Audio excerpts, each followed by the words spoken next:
मुझे तो कुछ समझ नहीं आ रहा कि क्या करना चाहिए। जब तक किंग कॉर्पोरेशन का सपोर्ट हमें नहीं मिलेगा तब तक हमारा काम नहीं हो पाएगा। सिंह इंडस्ट्रीज के शेयर में आ रही है भारी गिरावट। अनन्या सिंह अपनी कंपनी की डूबती नाव को कैसे संभालेंगी? मुझे लगता है हमें पॉपुलर होल्डिंग से सपोर्ट ले लेना चाहिए। माँ, ये कैसी बातें कर रही हैं आप? ये दोनों कंपनीज टाइगर चलाता है और हम जैसे लोग तो टाइगर से सीधा जाकर मिल भी नहीं सकते। आज तक किसी ने उसे देखा तक नहीं है, तो हम कैसे मिल पाएंगे उससे? नमस्ते।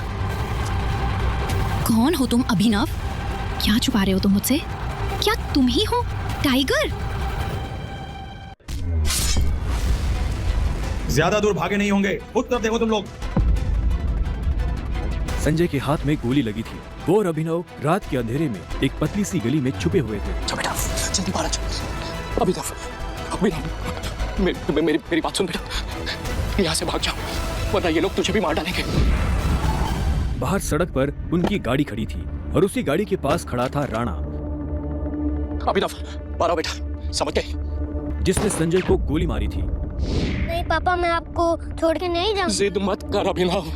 बेटा देख, मैं तो अपनी जिंदगी जी चुका हूँ, अब जो भी करना है तुम्हें करना है, सब कुछ तुम्हें संभालना है। और मेरी बात सुन, एक बार यहाँ से जाए उसके बाद दोबारा मुड़ के मत देखना, ठीक है? संजय ने कहा और अपनी उंगली में से एक सोने की अंगूठी निकालकर अभिनव को थमा दी। उस पर टी लिखा हुआ था। और एक बात हमेशा याद रखना, अपनी आखिरी सांस तक लड़ना है, समझ गया ना टाइगर? संजय ने अभिनव के माथे को चूमा। Run tiger, run tiger run! और अपनी बंदूक लेकर उन लोगों का सामना करने के लिए गली से बाहर निकल गए। संजय जैसे ही अपनी गाड़ी के पास पहुंचे तो राणा ने संजय पर बंदूक तान दी। टाइगर! इसका चेहरा मत भूलना!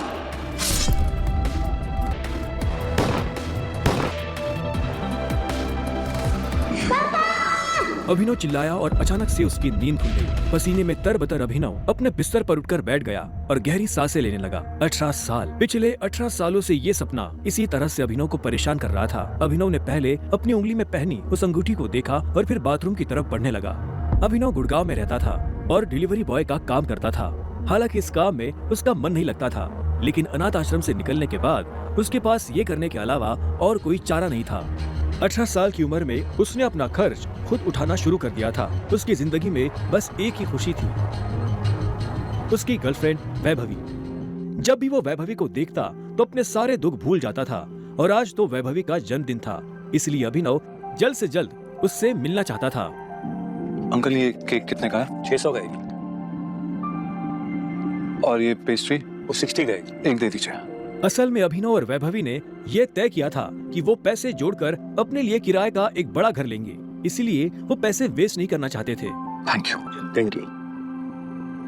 कुछ देर के बाद जब वो वैभवी के घर के बाहर पहुंचा तो उसने देखा वहाँ काफी रंगीन लाइट्स जल रही थी और वहाँ से तेज म्यूजिक की आवाज आ रही थी।